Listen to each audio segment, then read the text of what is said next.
اعوذ باللہ من الشیطان الرجیم بسم اللہ الرحمن الرحیم الحمد للہ رب العالمین والصلاة والسلام علی سیدنا محمد وآلہ الطاہرین اللہم صل علی محمد وآل محمد۔ سابقہ محاضرے میں سابقہ درس میں یہ بیان کر رہا تھا، عمر بن سعد کو مختار ثقفی جناب مختار ثقفی نے کچھ شرائط کے ساتھ امان دی تھی، مگر اس بندے نے مسلسل کوشش کی کوفے سے نکلنے کی، فرار کرنے کی۔ ایک مرتبہ یہ ہوا کہ فَأَحْضَرَ رَجُلًا اسمه مالک ابن دومہ وَكَانَ شُجَاعًا، عمر ابن سعد نے ایک شخص کو، ایک بہادر جوان کو اپنے ساتھ لیا اور اس کو کچھ درہم اور دینار بھی دیے کہ آپ میرے ساتھ رہیں، اور نفقے کی خاطر کھانے پینے کا خرچہ اس کو دیا،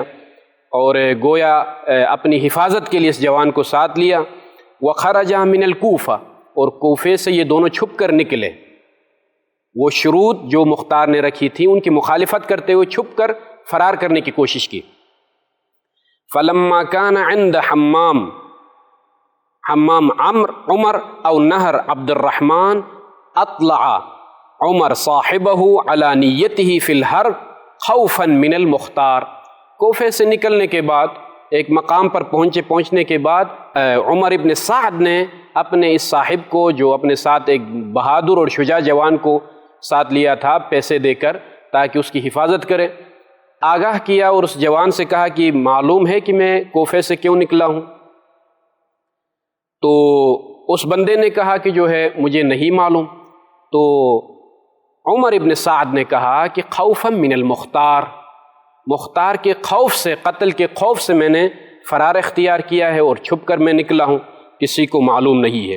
لیکن صاحبہ اقنعہ بان المختار اعجز من ان ینال عمر بسوء، مگر یہ جو جوان تھا عمر ابن سعد کے ساتھ، اس نے عمر ابن سعد کو قانع کیا کہ مختار میں اتنی طاقت نہیں ہے،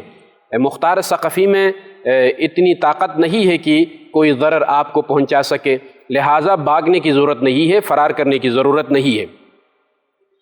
لہٰذا آپ واپس ہو جائیں، کوفے میں رہیں اور آپ سلامت رہیں گے، اس میں کوئی مشکل نہیں ہے۔ اس کو قانع کیا۔ فاغتر بکلامہ فرجع الی الکوفہ، اس کی باتوں کی وجہ سے وہ دھوکے میں پڑ گیا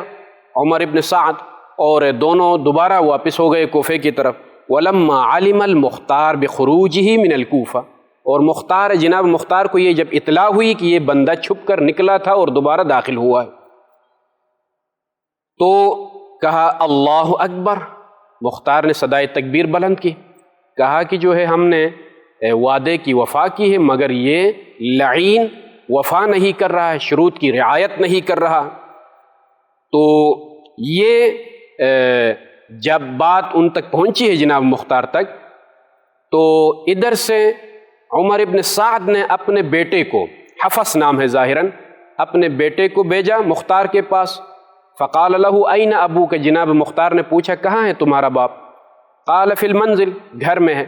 ولم یکونا یجتمعان عند المختار، یہ عمر ابن سعد اور بیٹا دونوں اکٹھے نہیں جاتے تھے جناب مختار کے پاس، اسی خوف سے کہ کہیں ہم دونوں قتل نہ ہو جائے، مگر جب بیٹے کو بھیجا ہے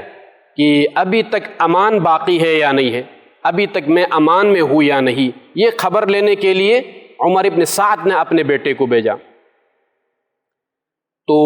فقال حفص، یہ حفص ہے، حفص ابن عمر ابن سعد، اس نے مختار سے کہا ابی یقول اتفی لنا بالامان، میرا باپ یہ کہتا ہے کہ کیا آپ امان کی وفاداری کریں گے،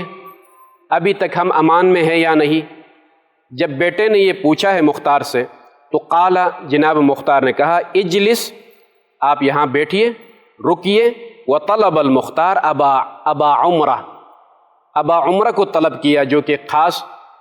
بندہ تھا مختار کا۔ فَأَسَرَّ إِلَيْهِ أَنْ أُقْتُلْ عمر ابن سعد، کان میں مختار نے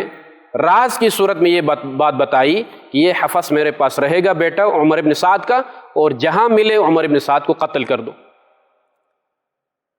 تو وَإِذَا دَخَلْتَ عَلَيْهِ وَسَمِعْتَهُ يَقُولُ، اور ایک اشارہ بھی دیا کہ جب اس کے گھر میں تم داخل ہو جاؤ گے تو وہ ایک جملہ کہے گا، اس سے یہ اندازہ ہوگا کہ جو ہے وہ تلوار مانگ رہا ہے، تو آپ نے فوراً اس پر حملہ کرنا ہے اور سر کو تن سے جدا کر دینا ہے۔ تو اور یہی کیا، اور یہ شخص جناب مختار کا بندہ گھر میں داخل ہوتا ہے اور عمر ابن سعد کو قتل کر دیتا ہے، اور وہاں سے سر لے کر، عمر ابن سعد کے سر کو لے کر جناب مختار کے پاس حاضر ہوتا ہے۔ جب سر جناب مختار کے سامنے رکھتا ہے عمر ابن سعد کا، تو فقال حفص، بیٹے نے دیکھا اور کہا کہ انا للہ و انا الیہ راجعون، فقال له اتعرف هذا الراس، جناب مختار نے کہا کس کا سر ہے، معلوم ہے تمہیں، جانتے ہو؟ قال نعم ولا خیر فی العیش بعدہ، میرا باپ قتل ہو گیا، اب جو ہے زندگی کا کوئی مزہ نہیں ہے۔ تو جناب مختار نے کہا واقعاً تمہیں زندہ رہنے کا حق بھی نہیں ہے، لہٰذا امر کیا کہ جو ہے حفص کے سر کو بھی تن سے جدا کر دیا جائے، اور اس کو بھی قتل کر دیا گیا۔ وقال المختار، جب باپ اور بیٹا دونوں قتل ہو گئے اور دونوں کے سر جناب مختار کے سامنے رکھ دیے گئے، تو جناب مختار نے کہا عمر بالحسین و حفص بعلی ابن الحسین، عمر ابن سعد حسین ابن علی کے بدلے میں، اور جو ہے حفص علی الاکبر شہزادہ علی اکبر کے بدلے میں، یہ دونوں قتل ہو گئے۔ لیکن اس کے بعد کہا کہ جو ہے لیکن ممکن نہیں ہے کہ حسین کا برابر ہو عمر ابن سعد، عمر ابن سعد کے قتل سے وہ جو ظلم ہوا ہے حسین پر ممکن نہیں ہے کہ اس کا جبران اور ادراک کیا جا سکے۔ اسی طرح حفص کے قتل سے قتل علی اکبر کا بدلہ ممکن نہیں ہے، اس لیے کہ خاک کی کیا نسبت ہے آسمان کی نسبت، اس کی کیا حیثیت ہے عمر ابن سعد لعین کی، اور حفص کی کیا حیثیت ہے کہ جو قتل حسین کے برابر ہو۔ لہٰذا کہا کہ واللہ لأقتلن 70,000 کما قتل بیحیی بن زکریا، جس طریقے سے یحییٰ بن زکریا کے ساتھ ظلم و جور کے ساتھ ان کو شہید کیا گیا، ان کو قتل کیا گیا، اسی انداز میں اگر 70,000 لوگوں کو بھی اگر میں قتل کروں تو حسین کا بدلہ حاصل نہیں ہوگا اور اس کے برابر نہیں ہوگا۔ اور بعض روایات میں یہ بھی ملتا ہے کہ اگر میں 3/4 اگر لوگوں کو اگر میں قتل کروں قریش میں سے، دشمنان اہل البیت میں سے، تو لما وفوا بانملۃ من انامل الحسین، حسین کی ایک انگشت جو کربلا میں کٹ گئی اور کاٹ دی گئی، اس انگشت کے برابر بھی نہیں ہے۔ لہٰذا یہ انجام ہوا عمر ابن سعد کا اور اس کے بیٹے کا، دنیا میں ہی مختار کے ہاتھوں یہ قتل ہو گئے۔ اور اس کے بعد ایک اور لعین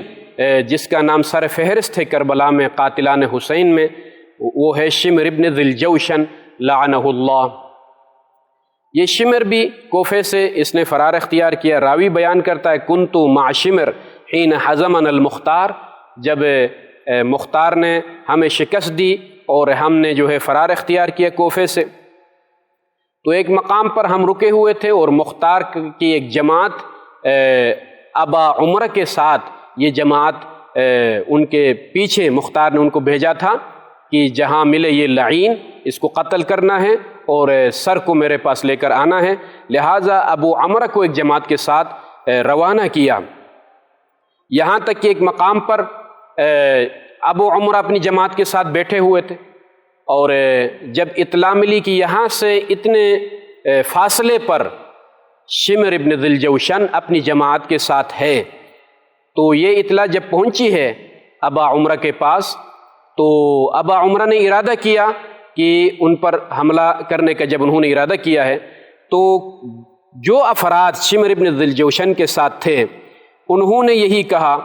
کہ ہمیں خوف ہے کہ مختار کی جماعت ہمارے پیچھے پیچھے ہے اور کسی بھی وقت وہ حملہ آور ہو سکتی ہے، لہٰذا آپ یہاں پر نہ رکیے۔ شمر ابن ذی الجوشن کو انہوں نے مشورہ دیا۔ اسی لیے راوی کہتا ہے کہ قال مسلم ابن عبداللہ قلت لشمر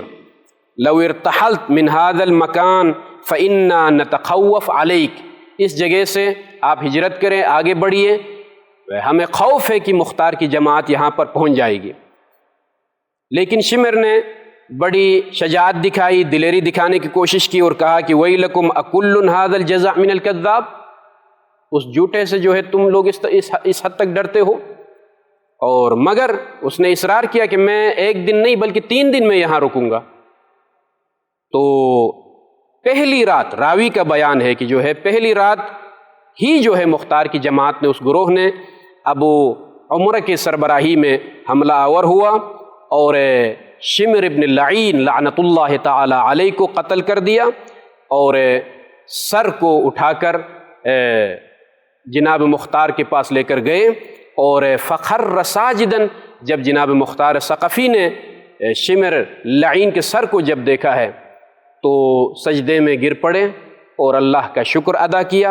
اور خوشی کا اظہار کیا۔ ایک اور لعین کا نام سر فہرست قاتلان امام حسین میں سنان ابن انس لعنہ اللہ کے بارے میں تاریخ بتاتی ہے کہ وَهَرَبَ سنان ابن انس لعنہ اللہ الی البصرہ فہدم دارہ، جو بھی قاتل امام حسین کوفے سے فرار کرتا تھا، جناب مختار ثقفی اس کی زمینیں اور اس کے گھر تمام اموال پر قابض ہوتے تھے، یہاں تک کہ وہ شخص، وہ لعین قتل ہو جائے۔ تو یہ شخص بھی کوفے سے اس نے فرار اختیار کیا، سنان ابن انس نے، اور بصرے کی طرف روانہ ہوا۔ ثم خرج من البصرہ نحو القادسیہ، پھر بصرے سے آگے پھر قادسیہ کی طرف اس نے فرار کیا۔ وَكَانَ عَلَيْهِ عُيُونٌ، اور مختار کی طرف سے جاسوس معین تھے، موکل تھے کہ یہ بندہ جہاں جہاں جائے اور جہاں رکے اطلاع دے دے۔ فَأَخْبَرُوا الْمُخْتَارِ، انہوں نے خبر دی جناب مختار کو، فَأَخَذَهُ بَيْنَ الْعُذَيْبِ وَالْقَادِسِيَّةِ، مقام عذیب اور قادسیہ کے درمیان اس کو گرفتار کر لیا گیا۔ فَقَطَّعَ أَنَامِلَهُ ثُمَّ يَدَيْهِ وَرِجْلَيْهِ، پھر اس کے بعد اس کی انگلیاں کاٹ دی گئی اور اس کے بعد ہاتھ کاٹ دیے گئے، پیر کاٹ دیے گئے۔ وَأَغْلَى زَيْتًا فِي قَدْرٍ وَأَلْقَاهُ فِيهِ، اور تیل گرم کروا کے اس گرم تیل میں اس کو ڈال دیا گیا۔ یہ انجام آخرت کے عذاب سے پہلے ہی دنیا میں اللہ نے ان کو عذاب میں مبتلا کر دیا۔ اس کے بعد لعین اور پلید انسان جو کہ ہند و پاک میں خولی ابن یزید، خولی کہا جاتا مگر لغت میں ظاہراً عربی لفظ ہے، خواللہ ابن یزید، یہ ضبط لغت اس طریقے سے کہ خواللہ ابن یزید، یہ وہ لعین اور ملعون ہے کہ کربلا سے سر مقدس امام حسین علیہ السلام کو لے کر حمید ابن مسلم دونوں عبید اللہ ابن زیاد کے پاس امام حسین کے سر مبارک کو پیش کیا تھا۔ پھر مختار نے یہی دوست اور وفادار اور بہادر انسان ابا عمرہ کو روانہ کیا۔ فَأَحَاطَ بِدَارِ خِوَلَّہ او خولی ابن یزید، گھر کا احاطہ کیا ابا عمرہ نے۔ وَهُوَ حَامِلْ رَأْسَ الْحُسَيْنِ إِلَىٰ عُبَيْدُ اللَّهِ ابن زیاد، یہ لعین خولی کربلا سے امام حسین علیہ السلام کے سر کو لے کر کوفہ پہنچ گیا تھا۔ فَخَرَجَتْ إِمْرَأَتُهُ إِلَيْهِمْ، یہاں پر خواتین کے لیے درس ہے، اور واقعی کربلا میں بڑا کردار رہا ہے خواتین کا، یہ خود ایک الگ مستقل موضوع ہے کہ واقعی کربلا میں خواتین کا کردار، لیکن یہاں پر یہ مثال چونکہ مربوط ہے درس کے ساتھ کہ خولی کی زوجہ گھر سے نکلی جب اندازہ ہوا کہ گھر کے احاطے میں کچھ افراد ہیں، مختار کی جماعت گھر کے احاطے میں ہے، تو یہ خولی کی جو زوجہ تھی وہ گھر سے باہر نکلتی ہے۔ وہی نوار ابنت مالک، نوار یا نوار ان کا نام تھا، کما ذکر الطبری فی تاریخی، تاریخ طبری میں اگرچہ اختلاف ہے اس خاتون کے نام میں، مگر طبری کی تاریخ کے مطابق یہ خاتون نوار ابنت مالک گھر سے نکلتی ہے۔ وقیل اسمها العیوف، دوسرا نام اس کا عیوف ہے، یہ بھی تاریخ میں ملتا ہے۔ وَكَانَتْ مُحِبَّةً لِأَهْلِ الْبَيْتِ، اہل البیت کے ساتھ محبت کرنے والی اور عاشقہ اہل البیت، محبہ اہل البیت تھیں۔ قالت لا ادری این هو، بلند آواز میں گھر سے باہر نکل کر کہتی ہیں کہ میں نہیں جانتی ہوں کہ وہ کہاں ہیں، مگر واشارت بیدها الی بیت الخلا، لیکن ہاتھ سے اشارہ بھی کیا تاکہ بلند آواز میں بات پہنچ جائے خولی تک کہ زوجہ نے وفاداری کی ہے، یہ بتا دیا کہ جو ہے میں نہیں جانتی ہوں بلند آواز میں، ادھر سے ہاتھ سے اشارہ کیا مختار کی جماعت اور ابا عمرہ کی طرف کہ بیت الخلا میں یہ لعین بیٹھا ہوا ہے۔ فوجدوه وعلى رأسه قوصرة فأخذوه وقتلوه ثم أمر بحرقه، پھر وہاں سے گرفتار کیا گیا، اس کو قتل کیا گیا اور اس کے بدن کو جلا دیا گیا اور سر کو جناب مختار کی خدمت میں پیش کیا گیا۔ یہ انجام ہوا خولی ابن یزید الاصبحی لعنہ اللہ تعالی کا۔ وصلی اللہ علی محمد و آلہ الطاہرین۔